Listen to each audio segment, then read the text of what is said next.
Ladies and gentlemen, what's going on? Welcome to the 184th edition of the Byte, that wrestling podcast. We are available every single Wednesday night covering the latest happenings inside of the WWE. And on this episode, we will be giving our predictions to WWE Fastlane, talk about the amazing, the awesome segment that concluded Smackdown Live featuring Randy Orton and Bray Wyatt. We want to thank all of the lovely people that support us every single week. This episode of the show is sponsored by patrons including Edward Enright, Ashley Hudson, Barney Johnson, and Peter D331. Remember, you can enjoy a raw, uncut video version of the podcast by becoming a patron supporter at just $1 a month. So go over to patreon.com/bytethat for all of those awesome details.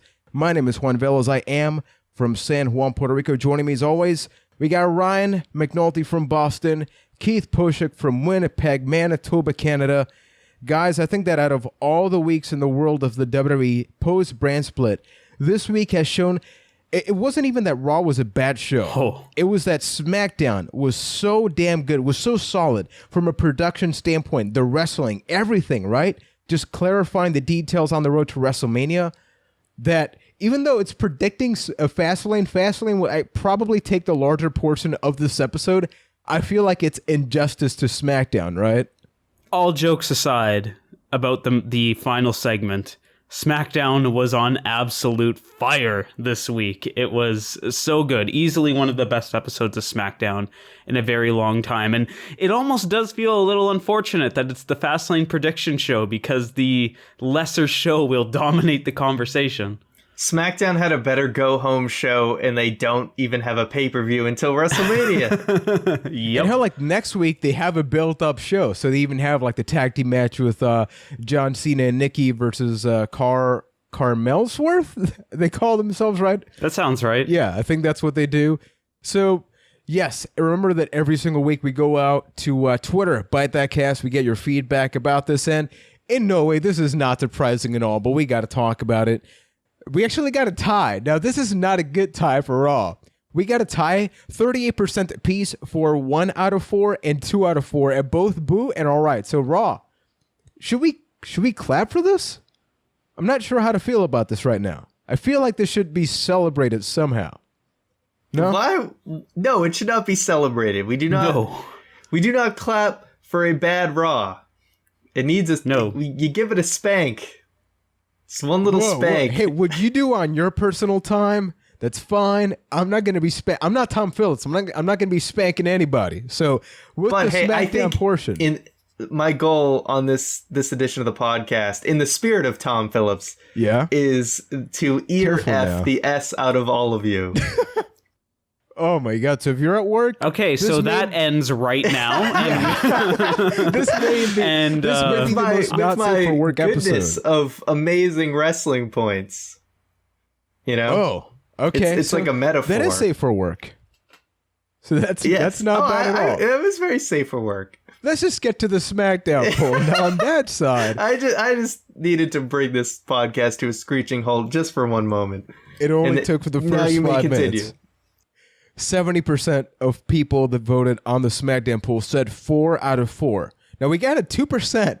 Most people on Twitter were like, okay, cool, the 70%, but who the hell gave the SmackDown a 1 out of 4? I think this is like, you cannot objectively point out as to why this SmackDown was a bad show. I mean, technically you could. It's everybody's opinion. The only logical explanation is that you point to Michael Caine in The Dark Knight, and that some men just want to watch the world burn. I was going to say, you just have a slight margin of error for like the troll factor. You know, someone was probably just trolling and wanted to put a 1. Or maybe they just didn't understand the scale and they were like, yeah, SmackDown was number 1. I'm going to vote 1. So I guess like talking a little bit about Raw. I guess we got to cover somewhat Raw before we get to Fastlane. Ryan, this is you have like a solid minute to talk about this because there have been rumors about Mick Foley possibly being relieved of his general manager duties, or rumors that Kurt Angle may be the person taking over post WrestleMania. Now on this Raw, Stephanie McMahon has done a lot of these promos, but this one, boy. If you talk about emasculating a person to the point where they should just not even bother showing up, She wasn't even yelling at him. She was just talking to him as a human being. Like, you are a failure. You let yourself down. Not even me down. You let yourself down. There are people that pay good money to have done to them what Stephanie McMahon did to Mick Foley. Oh, my God. You're thinking, and now we're getting to some BDSM or something? Sure. You know, you guys look at me weird when I say stuff, and then you go this direction. Okay, I don't even know what else to really say about this. Stephanie just craps all over Mick Foley, and it's just like, where is this going? I think that's kind of the main thing, because a lot of us just suspect that Mick Foley will be unceremoniously fired, and then we just move on, and we're like all excited for Kurt Angle or somebody to be GM, and that's like really sad. It's kind of like when they fired JR like unceremoniously a few times. And it was just nothing like, new. There was like no justice at all. It was just they did a horrible thing to somebody and then everybody just moved on. You know what that's called? Hope that that's not the case. Yeah, it's called being a McMahon. Yeah, it's terrible. Mick Foley has done too many good things and has been too much of a nice guy to deserve this. Yeah, sure, he's not the greatest GM, but does he deserve to just be humiliated, then fired, and then just left in the cold? No. I think just the fact that we've all expected this from the very beginning, like the second that they've even teased it where Mick Foley is like gone out and said, I know how this ends, Steph, but don't humiliate me or don't belittle me or anything like that. I think because we've just seen it coming a mile away, we've accepted it a little more. I don't know if that's okay or not, but I think that's the rationale. But the thing that I just don't like about it is this could have happened in August, it could have happened in June. Stephanie McMahon went out and emasculated somebody. That could be any episode of Raw, literally ever at this point. It just happens so much. There's no impact behind it. It's just, oh, I guess Stephanie's doing that thing again. When you go out and basically just talk down a GM, talk down the person behind you that's gone to bat for you, it should be a bigger moment than it actually was. And just Stephanie being Stephanie really ruined that. It comes down to where is it going, and it doesn't look like it's going. Like, what is Stephanie gonna have a match with Mick Foley? No. So what? Where is the redemption at all? You know, the redemption is that we simply get a new general manager. So more so than just talking about this topic, like Keith just mentioned, this happens all the time. I think it's just worth pointing out. Remember, this is a thing that Stephanie just always gets away with, and there will never be any repercussion unless she gets thrown into pudding. So I guess like the only real topic that we got to talk about Raw before getting to Fastlane, this segment between Seth Rollins and Corey Graves. What the hell was going on here? I think that there's many layers because CM Punk. Punk. Okay, let me try to get and over that's this not while one of you them. do the chant. Yeah, like. So I guess WWE probably doesn't actually know what's going to happen with Rollins because notice how they talked about at WrestleMania, but they never said match or segment or anything. It's just, I'm going to be at WrestleMania.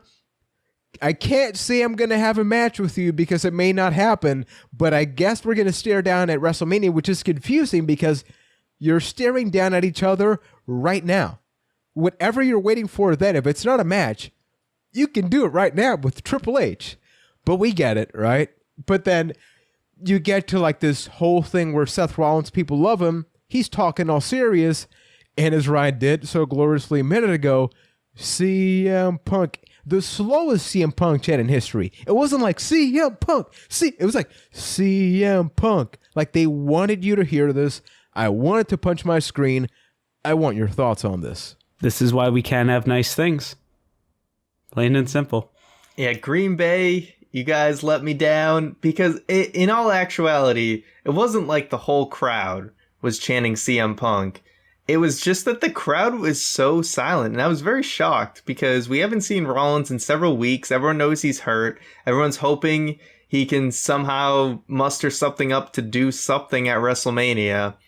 And instead, it was like you could hear a pin drop, except for a vocal minority who decided that the best thing to do is to chant CM Punk at Seth Rollins and Corey Graves. I get it when you want to chant it at Triple H and Stephanie, but why are you going to do this to Seth Rollins? It was just really dumb. No, it was a really unfortunate scenario. Now, CM Punk chant aside, as I mentioned, it seems like they really just don't know what's going to happen with Rollins. Like, he may be at WrestleMania in some kind of like match or action form. Like, I in no way doubt that he can probably give or take a pedigree, but maybe in a match itself at this point may be out of the question.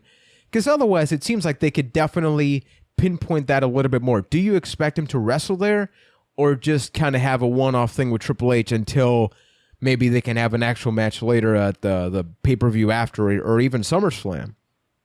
I hope they can have a match. I really do, but mostly just because I want to see it. But the way that they left it so open, like, oh, I'll be at WrestleMania. It's not, I'll face you at WrestleMania.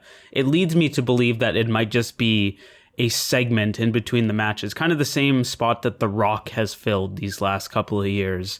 So I'm not putting or getting my hopes up too much for it. Yeah, they left it open-ended for a reason. No one can really, you're not going to really know until basically the last minute. It's going to be like a game time decision. What are we actually going to do? If they want to just do some promo that ends in a beatdown or whatever, they'll do what they can to have Rollins maybe just get through what he needs to while being off that knee as much as possible. They'll figure something out. And, it's probably not a good idea to rush a match if he's really not going to be ready for it. Agreed. Yeah, like this is one match that, hell, we've already waited long enough. So if you're just going to do the match on a limited basis, like, because Rollins can't go all in, just wait. Give it till SummerSlam. What the hell? We've waited over 8 months for this. So a couple weeks more, a couple months more at this point. Can't do more harm than good, considering I don't think people have the exact same excitement for Raw as they do for Smackdown Live, which we are going to get to right now. Now, a lot of things happen on Smackdown Live, so we're going to do our best to cover the main things here, one of them being the Miz TV. So throughout the past couple of weeks, it was basically all but confirmed that we are going to be getting this tag match. Now, it's still not official, but it's going to happen, and it's the whole thing with John Cena, Nikki Bella, Maurice, and The Miz. So we had the Miz TV this week.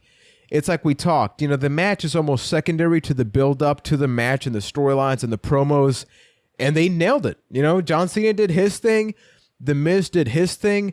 I do love how they both never gave up their point. I think it's really easy to at one point just say, whatever you're saying, Keith, it's wrong. It's really easy to go down that route. But it didn't matter what Cena was saying. You could tell in the Miz's face, it's like, no, you're just blocking yourself. Like, you're being a hypocrite because you talked about The Rock, but now you're doing the same thing. And I just enjoyed the whole thing. That point is incredibly nice considering that John Cena was a part of it. And that's kind of Cena's thing when it comes to promos. Just guy comes in, whoever it may be, talks to Cena, makes his points, and then Cena just completely shuts them down. Like, oh, well, never mind that. You want to fight? And they moved away from that, and it was really nice. And like you mentioned, they both made their points. Both of them ended up looking strong and did really a lot for that feud. Like I mentioned last week, I'm a bit of a skeptic on it, and I thought it was really good up until Nikki Bella came to the ring. Then they kind of lost me again. Or when Maurice started talking. You know what? Even the Maurice part, I didn't mind. That was all right. I thought that was all right. Yeah, I mean, it was all right. But then Nikki Bella sounded like a sound bite for a reality TV show. That's kind of how she always sounds, though. Yeah. It really took a drop off. Because, you get The Miz and you got John Cena cutting, to quote Steve Austin, hellacious promos each, and then you immediately go to Maurice and Nikki Bella, and there's just this huge drop off. And if they were in their own segment, it wouldn't seem as bad because you don't have that immediate comparison. So maybe they should have started with the women. I don't know. It's just like when you got The Miz and John Cena just going hard in these promos, and then you kind of just get an immediate drop off. It just makes it that much more apparent. But even still, I think this feud so far is going better than expected because everyone was very lukewarm about it. But I think we all had faith in the promos. It's just, I'm a little bit more excited for it than I thought I was. Yeah, I'm still on the same boat where once the actual match starts, I'm going to feel neutral about it because I love The Miz, but it's not like I look forward to a Miz match And then Maurice was never, like this high caliber talent. Nikki Bella's improved a lot, but in a mixed tag match setting, there's only so much you can do. But it's like, as I said for the past couple of weeks, this is all about The Miz. We know John Cena at some point has got to take a break. Same thing with Nikki Bella. So I guess like them doing a tag match as opposed to a one-on-one match can have anybody lose, but not mean as much like, oh my God, you lost at WrestleMania. Though at this point, what does that really matter, right? But it leaves something for The Miz after WrestleMania and maybe a future one-on-one match with Cena once he comes back. Yeah, it's actually kind of weird to see Cena and Nikki Bella together in a WWE ring, because as much as they've talked about it and shown their relationship on Total Divas, or they'll talk about it on Talking Smack or something, they've never actually done any work together in the ring. So that was kind of weird to finally see that after they've been together for several years now. Yeah, I'm still in the boat of I want to be sold on it. I want to get excited for it, but I'm just not there yet. There's still many other scenarios that I would rather see John Cena in at WrestleMania. I mean, he addressed it even on the promo. Yeah. Like, hey, if we were talking about the other thing, it'd be John Cena and The Undertaker. So they know. But that's why I'm looking forward to this, because they did week 1. This is week 1. I know they don't have a lot of weeks, but they got the traditional Miz and Cena promo out of the way. What about next week? Like, aside from the match, what is going to give us a different perspective on the WrestleMania match? It's not just The Miz is calling Cena out, Cena saying, nah, I'm the thing. Never mind the WrestleMania match, but the match next week between Cena and Nikki Bella and, what did we say? Carmelsworth? That is the most hype thing that I could possibly think of. I am extremely excited for that match. I don't even know why. I just want to see it so bad, just to see it for whatever it is. Well, the great thing about that match is it's going to go one of two ways, right? It's one extreme or the other.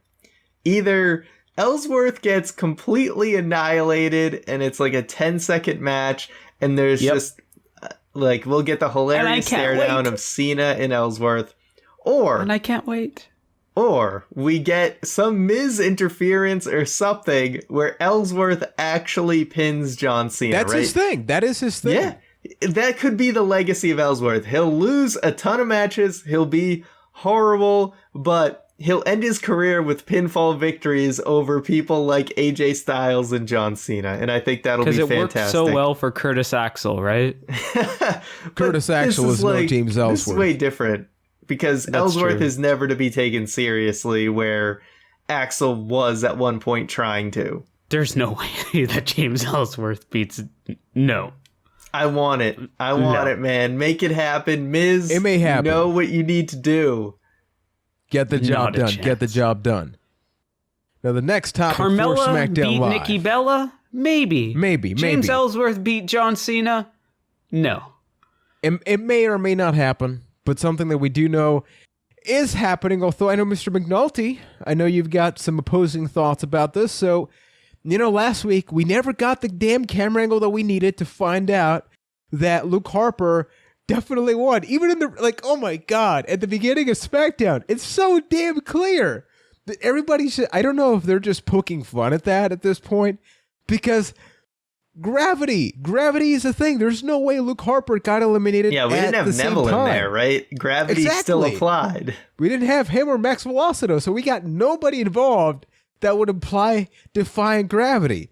Whatever. So what happened is that we were treated to an awesome match between Luke Harper, and AJ Styles, to which Luke Harper kicked the living hell out of Shane McMahon. Only at one Juan point. supports that nickname. Yep. It's the Harp with an A. I do want to clarify that. So AJ Styles is apparently going to WrestleMania. It's clear and we don't like it. Yep. It's gone. But Ryan, you don't think this is going to happen, do you? I don't. It just seems so out of place that now AJ Styles is inserted to this crazy feud between Randy Orton and Bray Wyatt. And it's clear that they have outs. They have planted seeds of how AJ Styles could be removed from that match. with the whole thing with Shane McMahon getting super kicked, and just the fact that Randy Orton has now decided to face Bray Wyatt at WrestleMania. So normally you'd be like, oh, well, I guess it's a triple threat. But on Talking Smack, Shane and Daniel Bryan were kind of like, oh, we don't really know what we're going to do yet. And just the way, Talking Smack is what really sold me. But I was convinced before that the fact that Shane McMahon came out at all during the Harper Styles match means, we're getting AJ versus Shane. Whether you like it or not, that is clearly where things are going. AJ will not be in the WWE title match at WrestleMania.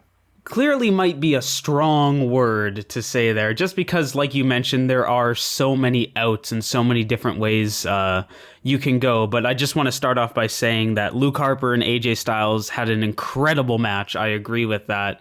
And just give props to Luke Harper, not the Harp, Luke Harper, that has just been killing it week after week after week. Luke is really finding his stride, and I just can't wait to see where it goes. But it was a very roller coaster of emotion as far as AJ being in the main event, because at the beginning of the show, I'm like, okay, yeah. Or Wyatt, Orton, AJ, I could get behind that. Then by the end of the show, it's like, there's no way AJ's going to be in this match. It might not happen, but it just seems like they took a hard right. But it might. So you said that it definitely going to be AJ versus Shane, right? It seems very, very likely. What about maybe Shane bring in somebody in? There is a rumor. That's what I was thinking as well. Yeah. Instead of Shane actually being in the match, Shane brings someone in it to fight for Shane.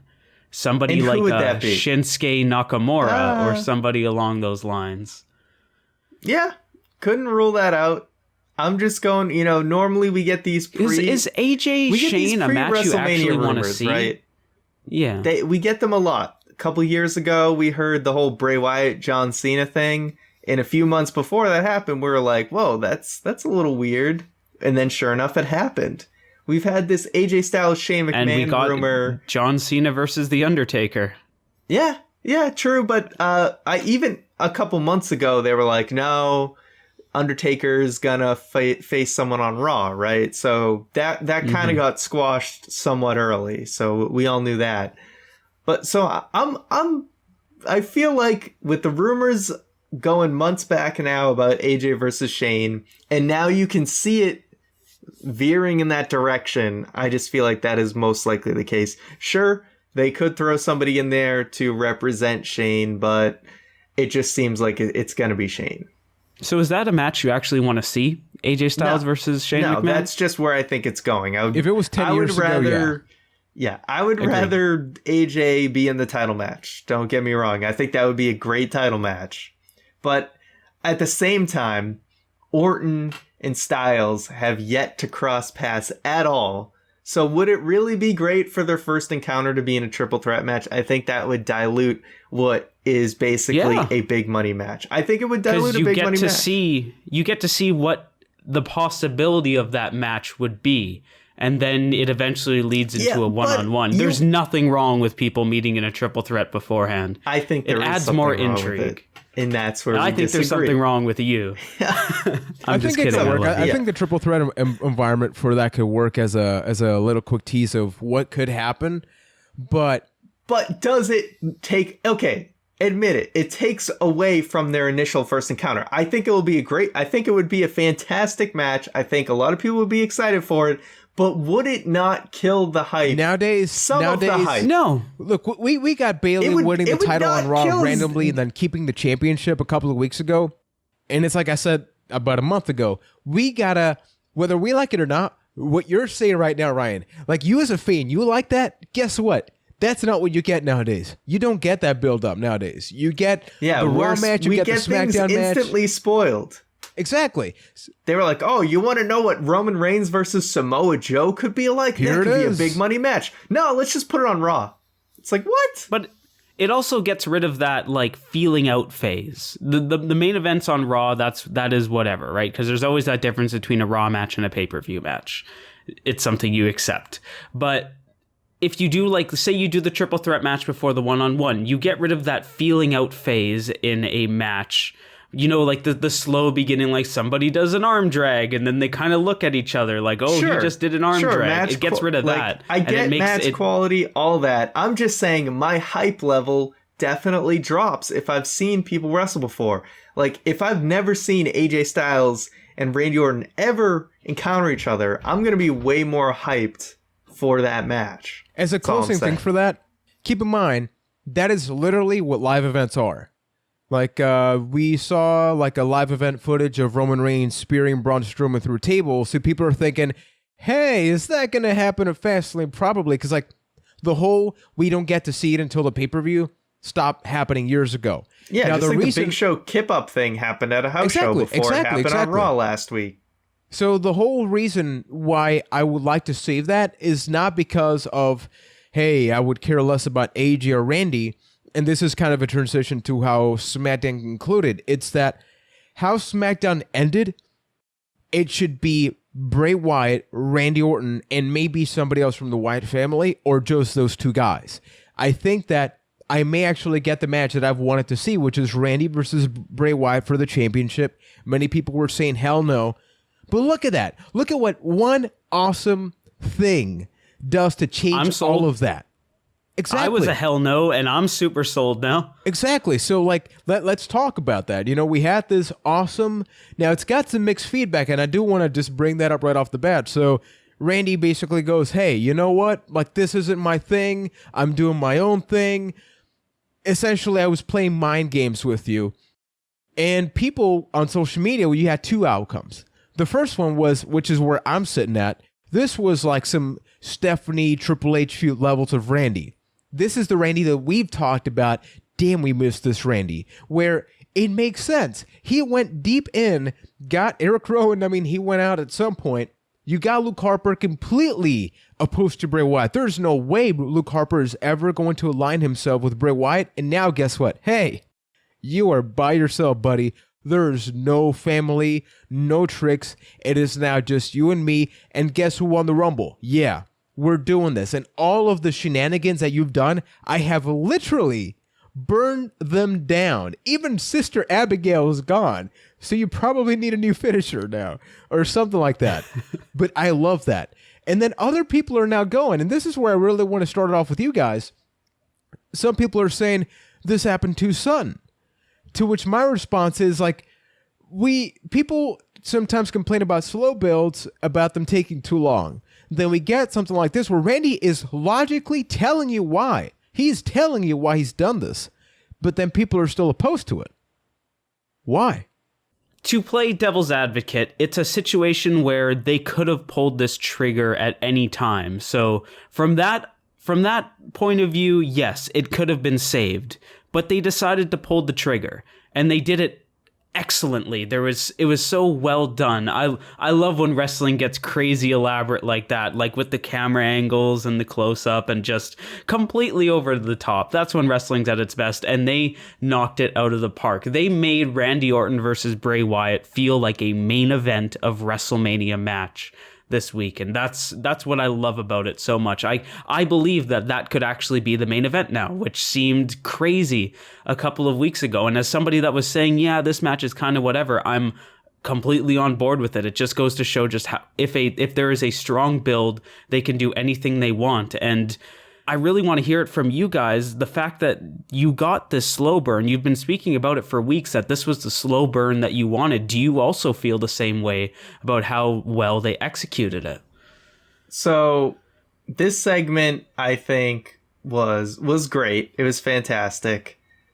But there was the initial hey, I'm not on your side anymore. That initial moment was a little underwhelming. It was just kind of like, oh, you're just kind of turning right now?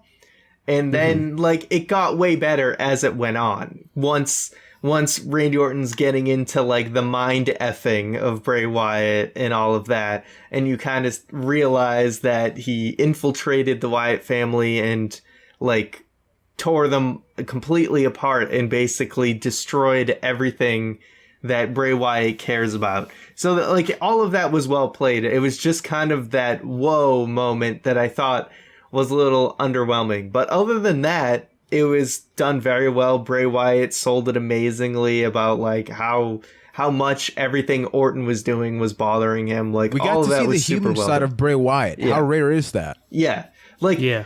I wouldn't call this better than like the Festival of Friendship. I thought the Festival of Friendship was better executed just because of that. There was just that whoa moment, whereas this was just it built up to a cool moment, but it just didn't have that impact that punched you in the face like the Festival of Friendship did. Still super well done, and definitely they want to do something different too. You don't want to just copy what they did with Owens and Jericho. Exactly. So I thought it was a great different take on it. Just that initial like Orton like, hey, I don't like you anymore was just kind of like, oh, okay. See, I kind of rolled past that because that wasn't the big punch of that segment. You still have that giant takeaway with Randy Orton standing in front of a burning building, because with the Festival of Friendship, Kevin Owens didn't blow up the Jeritron. That was the big thing that they had was turning on Chris Jericho, but you had more to work with the Randy Orton thing, and I think that's honestly better than having like having that big moment, kind of explaining it, then going into another big moment. Just finish with the big thing. Yeah, no, I like in just the way you had to do this. You couldn't really have that whoa moment, and considering that both of these guys were not in the same room together, it was super amazingly done. So I think maybe that's just how it was, is that it was more like it started kind of slow and built its way up to the very end, as opposed to just having that big like pop moment, you know. But that what you mentioned right there, people aren't giving this enough credit. Keep in mind where this was at. It was a pre-taped, obviously. I don't think that actually happened live. It was pre-taped, and it was the last thing that happened on SmackDown. So keep in mind that at least with the Festival of Friendship, it was the main event of Raw. I mean, it wasn't the main event. It was like our main event, right? But it happened live. So that live crowd got to see physical activity, like turning on each other. We're talking about this being awesome. They were miles apart, pre-taped. And on Raw, people will be crapping all over this, but the way they executed it, even though Bray Wyatt was nowhere near Randy, it didn't matter. Like, distance did not matter. It felt like it was real. You had emotions. It was a roller coaster. And I think that for all the complaints that we have on the Raw side, which is, hey, I'm turning on you. Kevin Owens hasn't done this, but a lot of things historically have been like that, where I don't like you, Ryan, because like you were holding me down and now I'm taking over, aka Dolph Ziggler on SmackDown Live. So that does happen on SmackDown. But here is like, I have literally taken over all of your things as Randy Orton, and now you're by yourself, to a storyline that people hated when it started. Even we were crapping on this, like, Bray Wyatt and Randy Orton, what in the blue hell are you doing? Boiler room stuff? This is stupid. And it all made sense. I never crapped on that. I liked that. No, like, even though we liked it, but I'm saying, like, generally speaking, a lot of people, and even as much as we liked it, we kind of laughed. Like, Randy Orton is in all these weird things in a very non-2016, 2017 way. But look at what it led up to. It led up to something awesome that has elevated Bray Wyatt. And as I mentioned, there's a human element to him. Like, he is not afraid to show emotion other than laughing because he's got the whole world in his hands. So sign me up. Yeah, we actually got a Bray Wyatt storyline that made sense. I mean, WrestleMania has done they've done a really good job with actually building feuds, long-term build-up feuds to WrestleMania. We haven't gotten that in a very long time. But with this segment, look, all I'm saying is I wanted to see Orton use that pickaxe. He just held it to look cool. I wanted to see him use it. You can't get all that you want, Ryan. It's true. You can't get it all. And it's probably better that way, because going through a floor takes time. I don't know if you've ever used like a sledgehammer or anything like that. It's not a simple process. You just put like a false breakaway floor, you know? Or you just don't show it. Yeah, man. Let your imagination flow. He did things that were probably cut off, and then now you're even happier about that. So, folks, we've talked about SmackDown. I guess now we got to talk about WWE Fastlane. This is the roadblock before WrestleMania, except it's not actually a roadblock. But we are going to be talking about all the matches, giving our predictions. Make sure to tweet us, to post on YouTube, on VidMe, wherever you're listening to us from. Let us know who you think is going to win in these respective matches. So first up, we got to talk about one of the women's matches, Sasha Banks versus Nia Jax. I'm really not feeling anything for this match whatsoever. I'm trying. I am legitimately trying. There's nothing in here.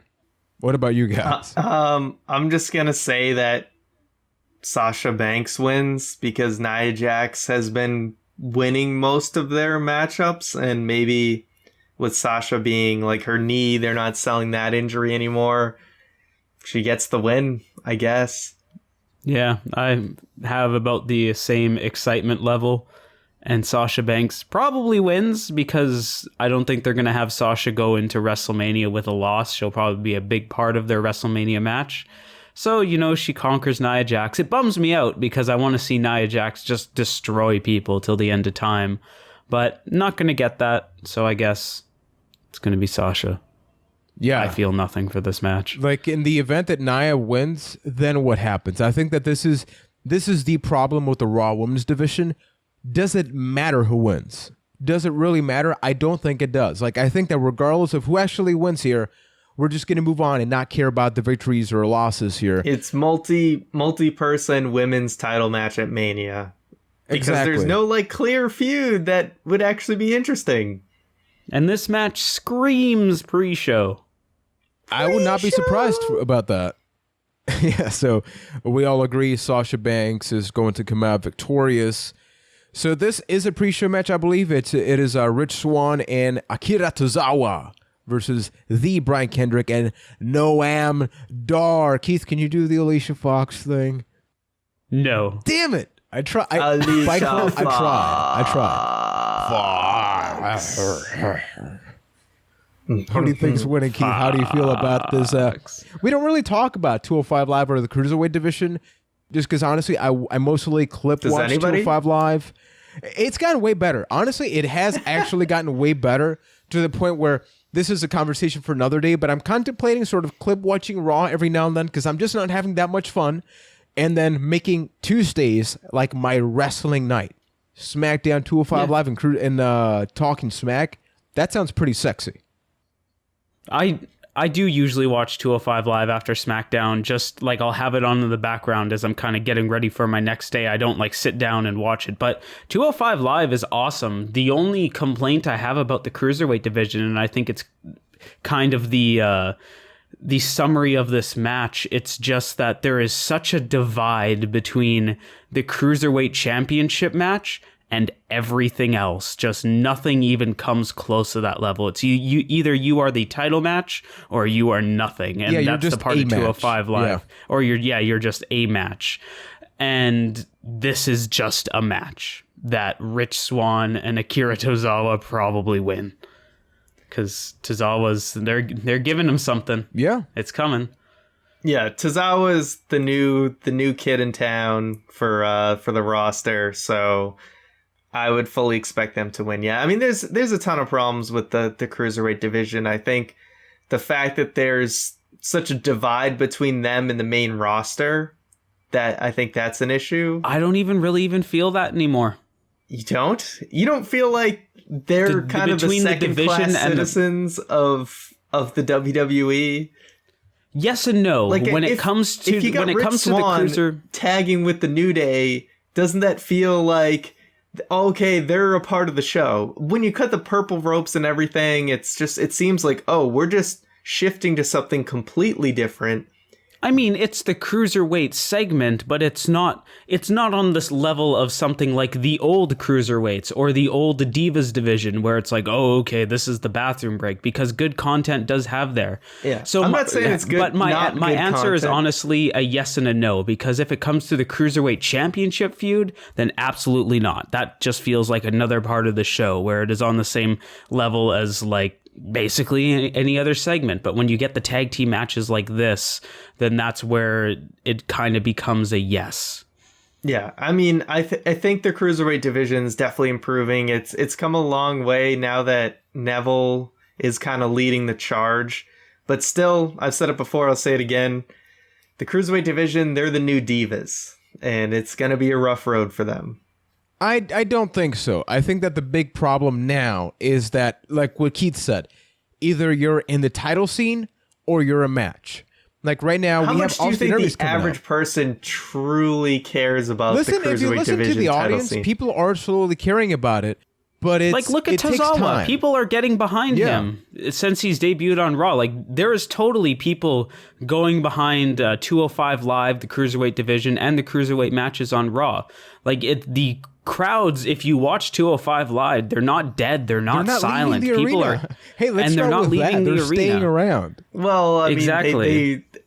I don't know. Yeah, I Not mean, to I'd the have extent see what done the latest before. thing- Yeah, but they still like darken the lights and move people up. So we don't, you have to be there to know what's really going on. Let's put it this way. Like, at least for me, I had gone about a month without even knowing what was happening.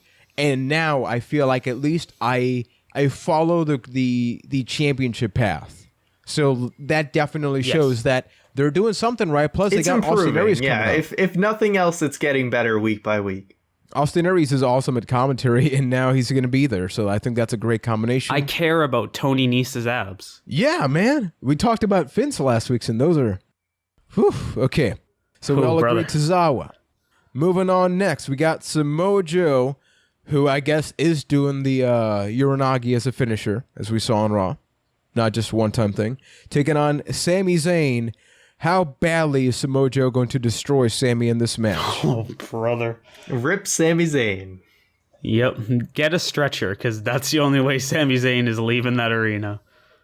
I'm looking forward to this, though. I really do think this has... Like, the first 5 minutes of this, Sami is going to look so good in the match. And then at some point, it's just going to be the destruction of Sami Zayn. Like, he's going to have to call Generico and take some time in that orphanage, because he's going to need some recovery time. Do you remember how Sami Zayn versus Kevin Owens ended at NXT TakeOver back in the day, where KO just beat Zayn so bad that won the by referee TKO. stopped the match? Yeah, probably how this match is going to end. It's going to be one of those Sami Zayn is dead the whole time matches. Yep. I fear for the eventual brand split where we get that Dolph Ziggler, Sami Zayn storyline, and they both just die in the middle of the ring, man. It's going to be scary. Yeah. I was about to make a bad joke, but I stopped myself. Move on. Thank you. So let's go back to the Cruiserweights. We got the Cruiserweight Championship match. Neville is taking on Jack Gallagher, easily the most anticipated Cruiserweight Championship match that we've had. You know, Jack Gallagher has developed a great following. He justified his character last week on Raw, I believe it was, with Neville. Did an excellent job there. So how do you guys feel about that? Even though it's under the Cruiserweight banner, I can't wait to see this match just because how different the styles are. I love both of their styles respectively, and I really can't wait to see how they clash. But I hope Neville wins, and I hope Neville crushes Jack Gallagher. I love this current Neville, and I hope he remains Cruiserweight champion forever. I saw a thread on Squared Circle the other day that really defines why I love Neville, and that's basically how Neville is basically Vegeta. Think about that for a minute. The Prince of all Saiyans, Prince of the Cruiserweight He's a division. short guy that... He's the does king of try the a lot. Cruiserweight division. King of the Cruiserweights, my yeah. apologies. Better. That is very And true. Neville needs to be champion forever. Forever. Forever and ever and ever. Neville! Yeah, I expect Neville to win. He's probably going to be the long-term champion for the Cruiserweight division. Jack Gallagher, he's been a nice bright spot, who was a guy who really just came in. Not because he's pale. He just came in, he was super entertaining, and people actually were pretty drawn to him. So I really like what he's doing, but he doesn't have a prayer against Neville in this situation. Hopefully he stays relevant, though, because I like him. Austin Aries versus Neville is going to make one hell of a storyline. Like, that right there can really excel the division. Consider how Austin Aries talks, and Neville and their in-ring style. That's going to put butts in seats. Keith, smile right now. If you're watching the Patron version right now, that is the feud that smile will right take. there. that is the feud that could take the Cruiserweight division to the next level. How exactly? Rey Mysterio. I didn't know I wanted that as badly as I want that match. Holy guacamole! Yeah, think about that. And oh my God, can you imagine if that does happen at WrestleMania? God. Please don't let it be a multi-man nothing match. Please let that match happen. Nothing. Damn it, There's no time, Juan. There's no time. My cake, I pray to the many-faced God that this happens. Please. So before Keith just starts crying furiously here, let's move on to the next match. Luke Gallows, Carl Anderson taking on Enzo Amore and Big Cass. By the way, last week I learned a little something about Keith here. Keith, what do we got over here? Couple haters. Juan found my trigger warning. Boy, oh boy, do I hate when he does that. I don't mind it when Enzo does it, but... Couple haters. Keith's face is so red right now. He is going to punch us both when we get to Florida. Right, talk. I'm going to destroy you. I'm afraid of what's going to come out of his mouth, so please talk about this. It might be fire. All right, this match, Enzo and Big Cass, I feel, I can't believe people, I mean, if everyone seems to be like Keith right now, where, when Sheamus kicked Enzo last week, people were like thanking Sheamus. So I guess people are getting a little annoyed with Enzo. And I don't know if they're going this route where maybe Enzo is going to become an annoying heel at some point, and they're kind of building to that. That being said, I feel like Luke Gallows and Carl Anderson are going to beat Enzo and Cass. I don't know if there's going to be an Enzo and Cass split or anything anytime soon, but it seems like you just gave it to Gallows and Anderson, and it doesn't seem like it's their time yet to lose the titles. Exactly. It would honestly be a shame if the club lost this match. Shameful thing. They would have lost their head, and a careless man might wind up dead.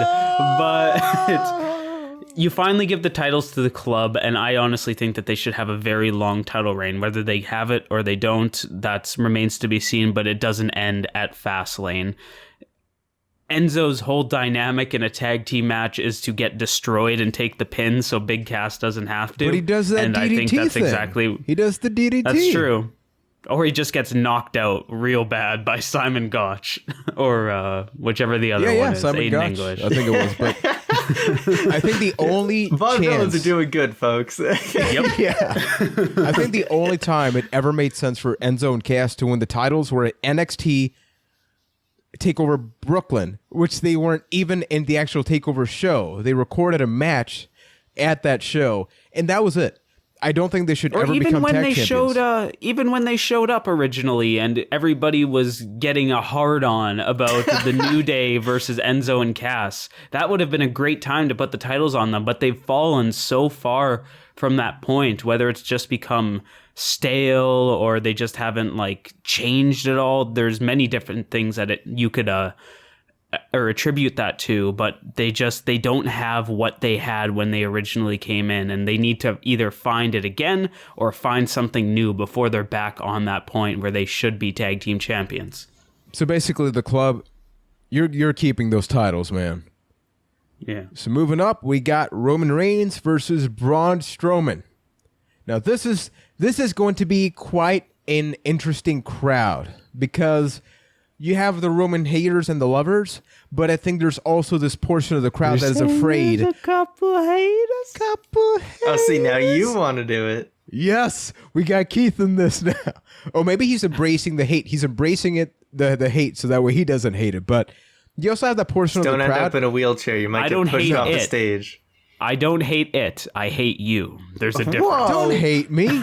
Love me. I hate you for doing that. Couple haters. Yep, exactly. hey, I got over it. You're the one that brought it back, man. But Braun Strowman, people are thinking, this is it. This is where the monster among men just becomes the monster fed to Roman Reigns.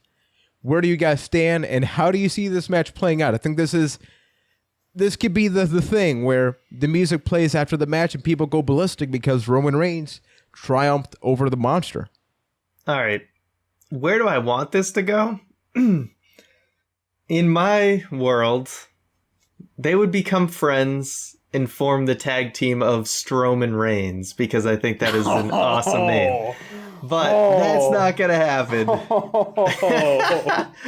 I struck a nerve. We're just triggering the hell out of Keith. I wasn't ready for that one. Yeah. So, and then the guy who sang the Roman Reigns theme song needs to sing their theme. You know, Strowman Reigns. It would be awesome. Exactly. This seems like there's no stipulation, right? Just straight up singles match. Yeah. This seems like there's going to be some tomfoolery going on so that neither of these guys has to take a pin, because I can't see either of these guys taking a pin. So Undertaker, he's been a little quiet. Yeah, maybe he's still angry about Roman Reigns eliminating from WrestleMania him from the Royal will not Rumble. define him, Ryan. So it will not, but the lights are going to come on. They're going to go dark. They're going to come back on. And I think Roman Reigns is getting a swift kick to the balls. By Sabu. By Abyss. No, by Sting. Yeah. Like you mentioned, we don't know what The Undertaker's been up to. Maybe he's dug a couple more holes for a couple souls. That's true. So I think this ends in DQ, and Reigns wins by DQ. I think this match is going to be a lot better than anybody's willing to give it credit, and I might argue that either this or the Jack Gallagher Neville match will be the match of the night, and it's just going to be two meatheads beating the crap out of each other, and that's all I'm expecting from it. But I do think that this is Braun's first big loss, but it's all a matter of how good do they make Strowman look. I will shed a single tear if Strowman gets pinned. I'm actually in the opposite end. It has to happen eventually. Strowman, while he is great, he is hastily falling into that big guy trap where he's got to lose eventually. And when he does, what's the recovery? Eventually he's going to lose that invisibility aura. And the question is, how hard do you fall once the aura is gone? Exactly. And it needs to happen. If you're a sacrifice for The Undertaker versus Roman Reigns, making Reigns look on that level for that, there's a lot of chance for it not to be that far of a drop. So I just want to see how they execute it more than the actual result. But I do think Reigns will win. I'm going to enjoy the match. I have no doubt that it's going to be a good match. People, for all the hate they give Reigns, and we've talked about this in pretty much any big time match. We talked about AJ Styles versus Roman Reigns last year. Like, the man can get the job done in the ring. I think this is going to be a great showcase match for Strowman. I think that I don't see an outcome where Reigns wins cleanly. I see either Undertaker comes out and does whatever, so then Strowman wins, because it wouldn't be the first time where he gets a big-time win like that. Or like Ryan mentioned, you get the DQ. This is not the main event match. They can afford to do something like that. And I just don't think that Reigns getting this win means anything. I think that both of them are going to be fine regardless, because like you guys said, eventually he's going to lose. He's going to get that big loss. And if you're going to get it to anybody, I guess Reigns is probably the best guy to lose to right now. So even though I'm predicting Strowman, I would not be devastated if Roman Reigns turns out to be the winner here. All right, quick round. Quick once around. Taker or no Taker? Taker. Gong, no Taker. I say Taker. Oh, that's not a bad option. I like Keith. Can I switch you say mine a to the gong, but no actual Taker? Okay, Yes. well, I'm saying anything with the Undertaker happening. A gong counts as Taker. Because like the gong leads up to Raw, Reigns wanting to call out the dead man. Okay, so we all agree that Taker will have some involvement in the match somehow, even through magical powers. That would be correct, if not sir. during, after. But they start it. Yeah, at some point. So up next we have Bayley versus Charlotte Women's Championship match. I think we covered how we're overall feeling about the road to WrestleMania regarding the Raw Women's Championship. So it really comes down to, does the pay-per-view streak come to an end? No, we get just the dumb cycle continues. Nothing to even discuss because it pisses me off. Charlotte will win. My thoughts are basically Charlotte wins, gets her 47th championship reign onto WrestleMania, which is unfortunate, especially it's sad for that Bayley. We have this mentality about this, but when they are so blatant about this formula, it's insulting. Fastlane isn't where that ends. If there's a place, it's probably WrestleMania. Exactly. It makes perfect sense then, which, yeah, it's hard to not just go back and say, like, why not just give Bayley the title at WrestleMania, damn it? But no. So, yeah, Charlotte is going to win. It's really unfortunate that we even feel about this match and this feud and the women's division on Raw, not SmackDown. SmackDown's doing awesome. But that leads up to the main event match for the Universal Championship.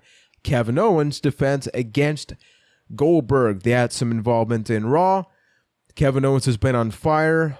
We've been talking about whether or not Chris Jericho will interfere, do some shenanigans to either keep Owens with the championship so he battles for the championship at WrestleMania, or the match they would have would just be a singles match. So do we see a similar outcome with like Taker where some shenanigans happen here, or do you guys just see Kevin Owens extending the match or just demolished by Goldberg?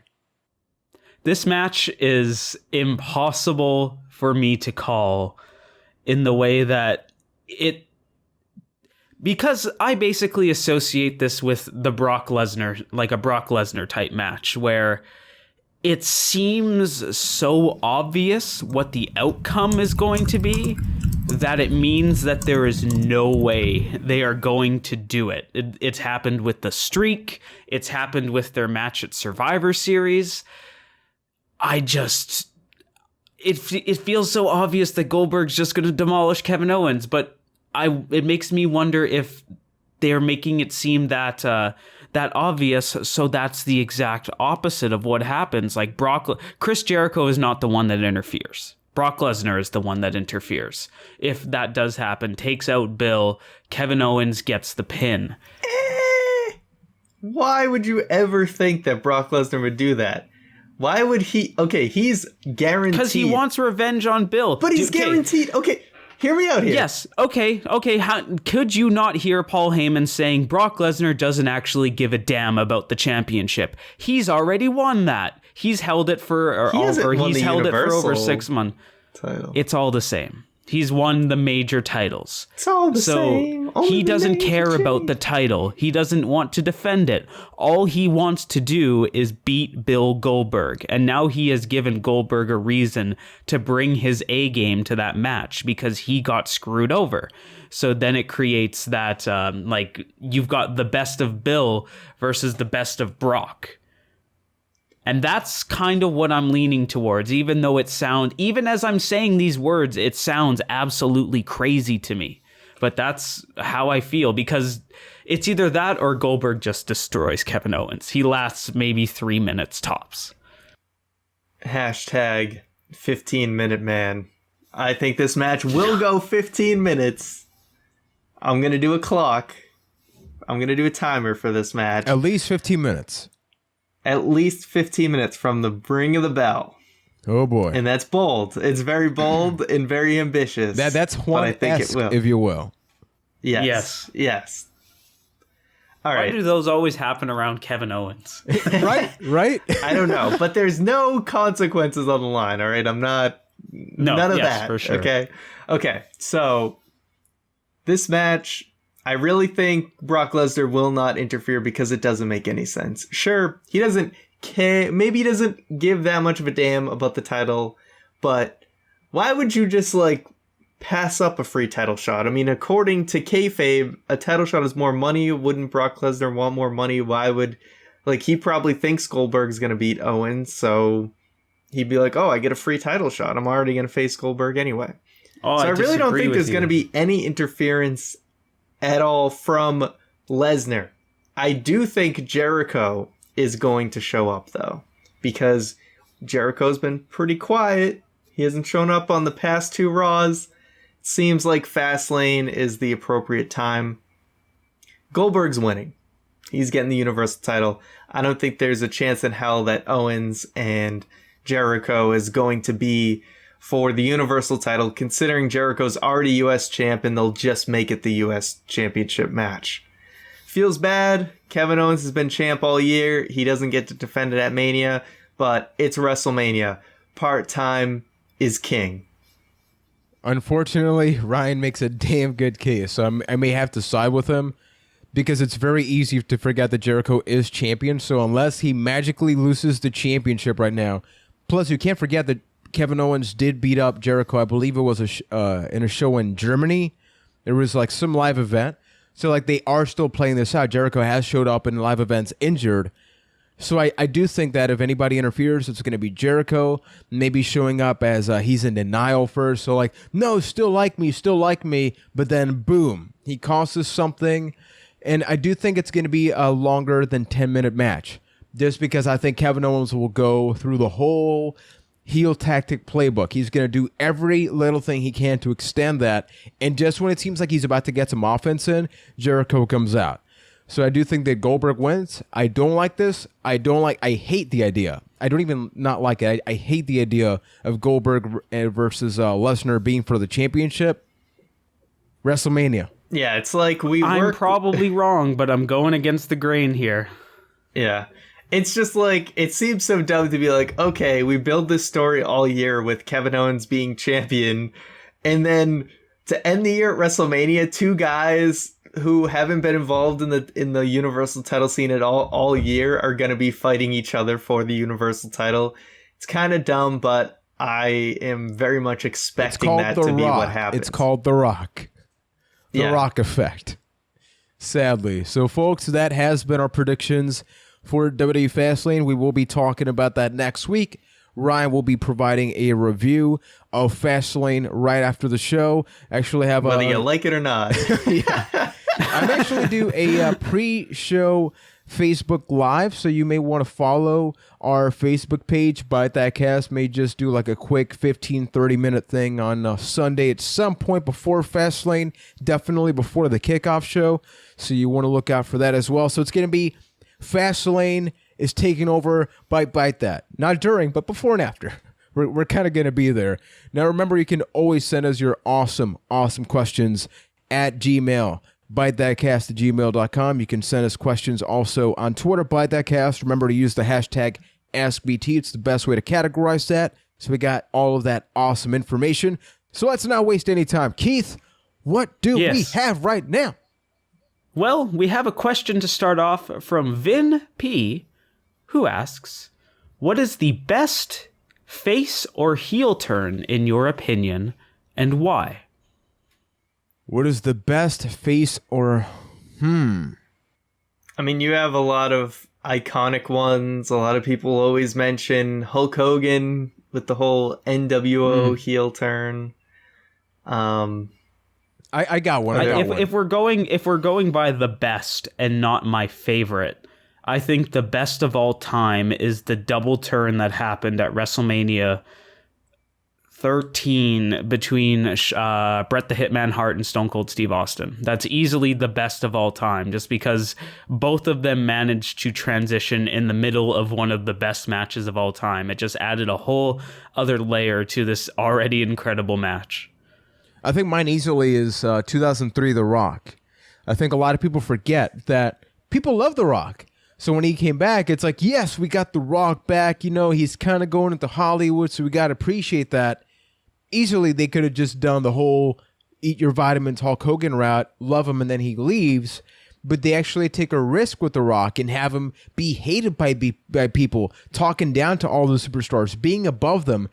And dare I say, the best iteration of The Rock was 2003 The Rock. I don't think anybody could touch The Rock on that microphone. Plus, like, you got people like the Hurricane with a spotlight. You know, it wasn't like he turned into a bad guy, then he was only taking on the up and, you know, like the big name guys. No, like he was doing stuff with everybody on Raw, on SmackDown, the Rock concert. Think of all the things that we got out of that. And people hated him because he was not afraid, like, leaving Sacramento. I love those, like the Rock concerts, not the latest ones. Those were pretty bad. But the 2003 ones, man, that Rock was on fire. Another good one I really liked was Batista turning face when he took out Triple H. Because that was one, Orton was supposed to be the guy. Ooh. And then people just started to kind of take to Batista. And then, this was during Triple H's reign of terror. And the second Batista powerbombed him through the table, he was just an instant top babyface. Like, I've never seen anyone just become such a successful babyface so fast. It was definitely one of the better ones. I never realized this or put this together until right now, but Batista ended Triple H's reign of terror. Batista is the hero that none of us deserve. That honestly was the nail in the coffin for that reign. That's kind of amazing. All right, so thank you for the question. Our next one comes from Johanna M., who asks, what do you think of Ambrose as Intercontinental Champion? Compared to The Miz, I think he gives little to the championship, and sometimes I even forget that he is champion. That actually just reminded me that, oh my God, Ambrose is Intercontinental Champion. Yeah, I think since SmackDown Live, without question, The Miz has been the best Intercontinental Champion because he made he says it all the time in his promos, but he actually did make it feel more prestigious because he liked it. Like, he represented it well and he showed off that he was champion. And yeah, it just seems like an afterthought with Ambrose. Remember when Ambrose was U.S. champion during the Shield? Remember how many times he defended and how he that defended it like proudly. 3 times in a year? Yeah. I like Ambrose and all, but his track record as an actual champion is not too great. He's always great around it. Wasn't his last reign as Intercontinental Champion like lackluster as well? Wasn't it around WrestleMania? It was like around Kevin Owens. Like he won that off Kevin Owens. Yeah, him and Kevin Owens were kind of feuding for it a little over a year ago. Yeah. Basically, I don't know, not a great the track mid-card record. titles. The mid-card titles are weird. They're both in a weird place right now. It's easy to forget that Jericho's U.S. champ too. Maybe there's a whole discussion for another date of maybe they should go away because it's fine without them. I don't know, but you need people to fight for something in that. They don't even fight over it. Championship. They don't even fight over it. It's the thing. Yeah.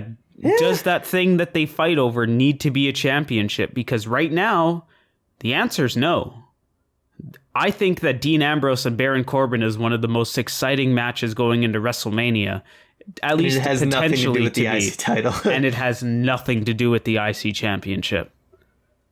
It's an interesting line of thought. So thank you for the question. Our next one comes in from TMK Tanner, who asks, I'm going to SmackDown Live on the 14th. I'm assuming of March. What should I put on my sign? Blame Keith. Is March 14th? March 14th That's the is only a Tuesday. logical answer here. Yeah. Blame me. Except if it was Raw, I would have said Strowman Reigns. But since you're going to SmackDown, blame Keith. Yep.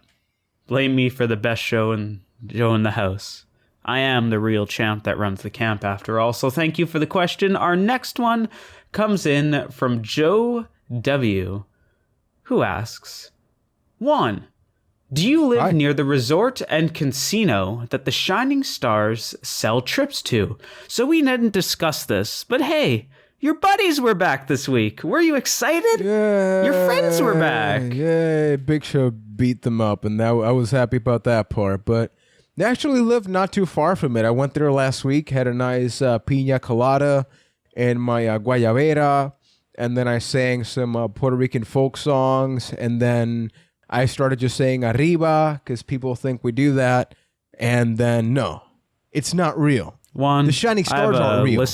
What? I have a list of questions for you. Go for it. Do you like pina coladas? Yes. Do you like getting caught in the rain? No, but I'll say yes because otherwise it negates your whole thing now. Are you much into health food? Yes. And do you like the taste of champagne? No, not really. What's your take on making love at midnight? Ask Ryan. You? WrestleMania weekend. Would you prefer the dunes of the Cape? Only on Wednesdays. All right, I have an actual question for you, Juan. Go for it. Have the Shining Stars actually established a kayfabe location of the resort? Nope. There's nothing. It's just it's super ambiguous. Which is funny because you could totally have like a small place down here, go all in on that, and even have like a place. Is there like Yelp. A screen print of the pamphlet that they passed out? Yeah, somebody actually took a picture of that, and it just talks about Puerto Rico, like Puerto Rico, go here, go, but it never actually states where you physically go to. It's probably a stock photo of some resort somewhere. Oh, I guarantee. So it exists somewhere on the planet. But we do have nice places here. You can probably find all the pictures on like Shutterstock or something. I guarantee you can. Easily. So thank you for the question. Our next one comes in from Herman R., who asks, "Hey guys, great show. I'm a loyal weekly listener. Thank you.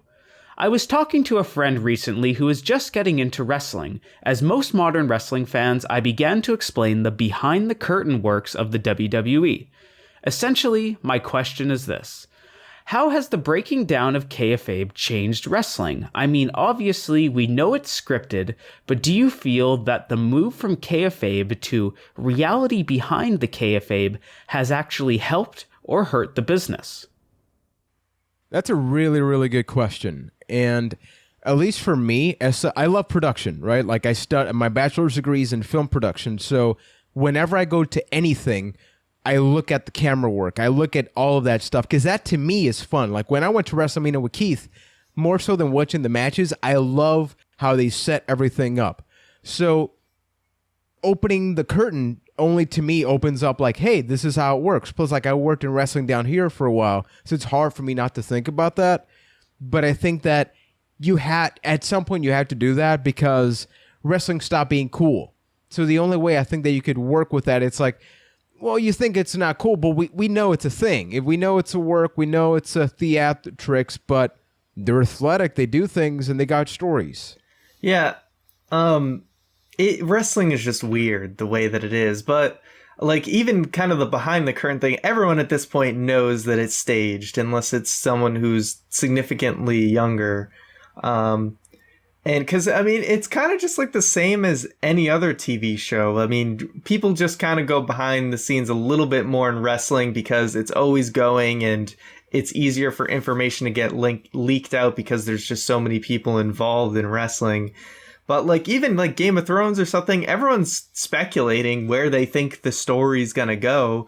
People do that with every single TV show. It's just, it's easier to get kind of more spoilery type things with wrestling just because it's always going and going and going. And yeah, I don't know. I don't think it's really hurt wrestling. It makes it fun. It makes things like this podcast possible to speculate and talk about news and stuff. It creates a world around just a television show. So I think it's a good thing. Exactly. Wrestling had to. I think it's, as an overall concept, it's helped wrestling because it had to do that.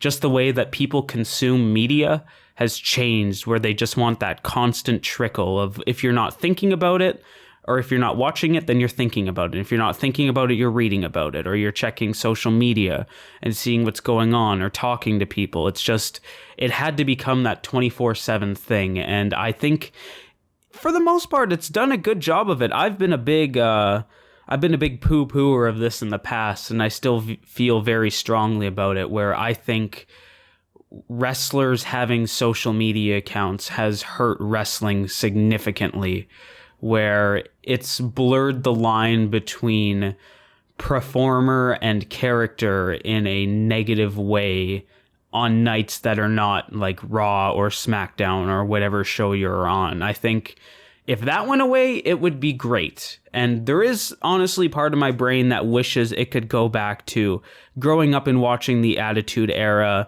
not having any of that, just whatever they gave me, that's what I had, and that's what I enjoyed. I would go back and watch it. There wasn't this whole, oh, I'm going to read what Meltzer has to say this week because I was 7 and didn't care about that at all.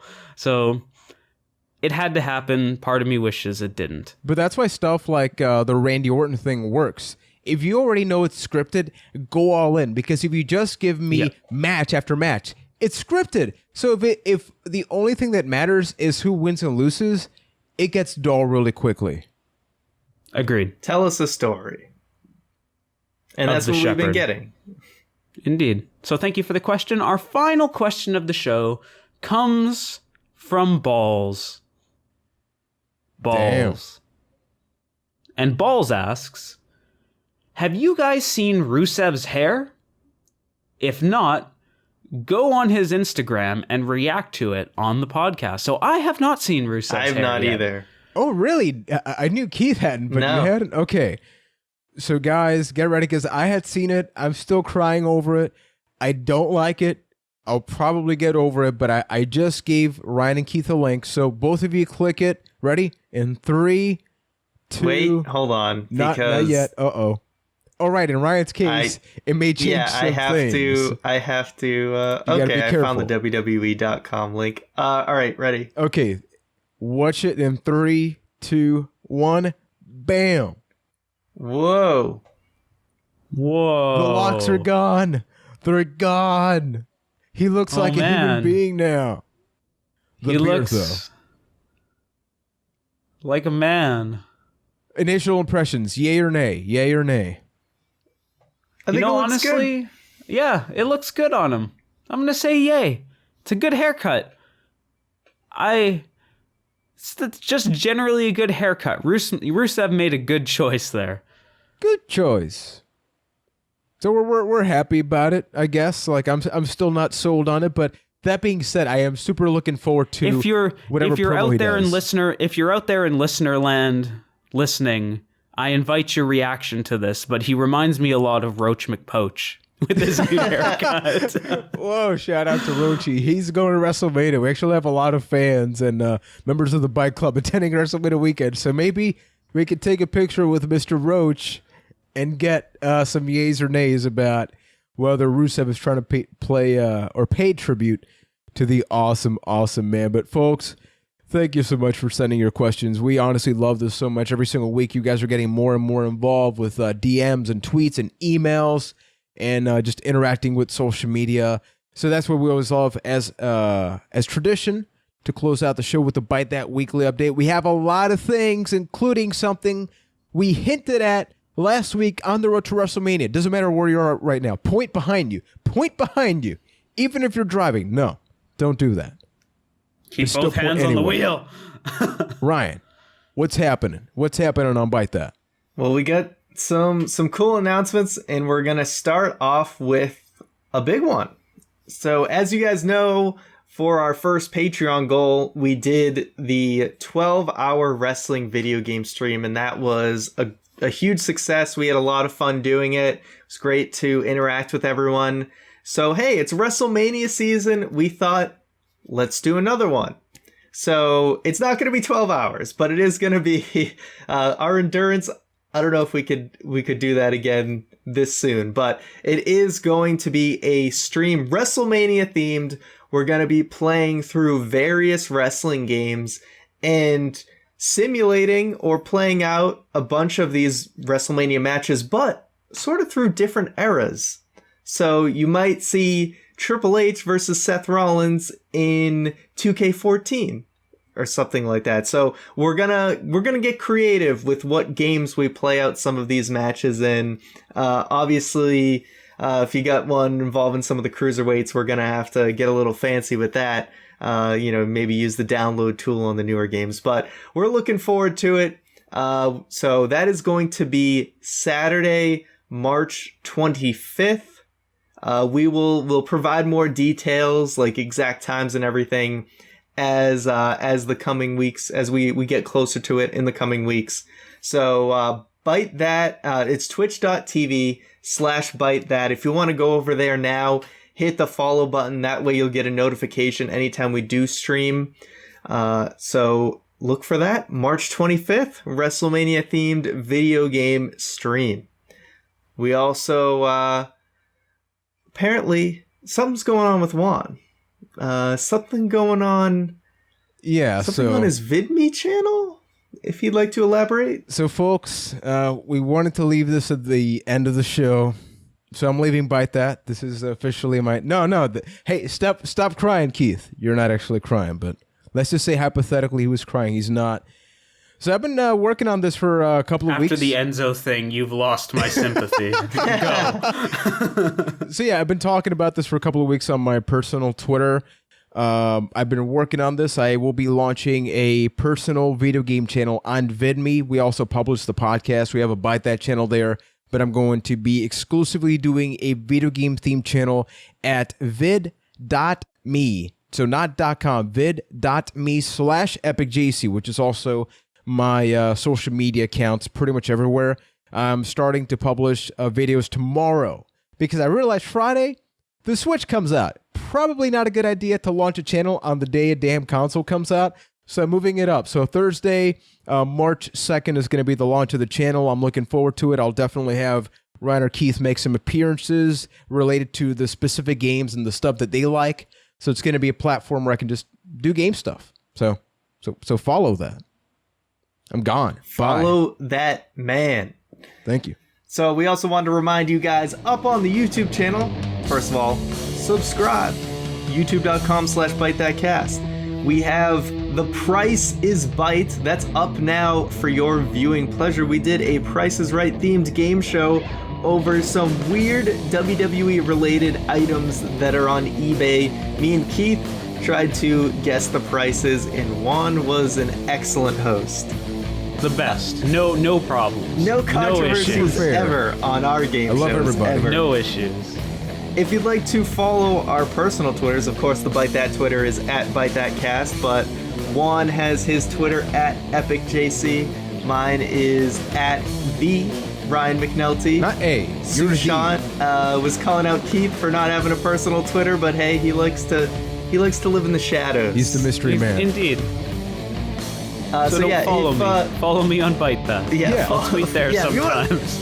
Just yell at the Byte That Twitter if you want to reach Keith. If you yell loud enough, sometimes he'll hear you. It's like the bat call. Sometimes I'll see it, sometimes I'll be chilling Just in the put back. up the signal, and sometimes he appears. What's the Keith signal? The Keith signal? Yeah. What would it be? What would your symbol be? How are we on that adult tag on iTunes? Oh, man. Moving on. Yeah. So if you want to help out the show, you're listening to us on YouTube, podcast app, whatever. If there's a subscribe button, please hit that. And give us a 5-star review. That really goes a long way if you're on iTunes or whatever. 5-star reviews helps more people see it when they look up WWE or wrestling. So please, if you can just take a couple minutes to do that, we'd really appreciate it. If you want to go even further than that in supporting us, you can head over to patreon.com/ByteThat. For as little as $1, you can get a raw and uncut video version of the podcast. There's tons of other cool perks there. We're getting close to our second goal that's going to give us a second podcast feed with tons of extra content, along with a monthly Q&A video where we answer Patreon questions, but everybody gets to view it. Tons of cool stuff, patreon.com/ByteThat. Also check out the new updated ByteThat.com. Everything you need that we do is over there. So thank you guys for listening. Remember, I'll be doing my Fastlane review after Fastlane on the YouTube channel this Sunday, so look for that. Thanks again, guys, for listening, and we'll see you then.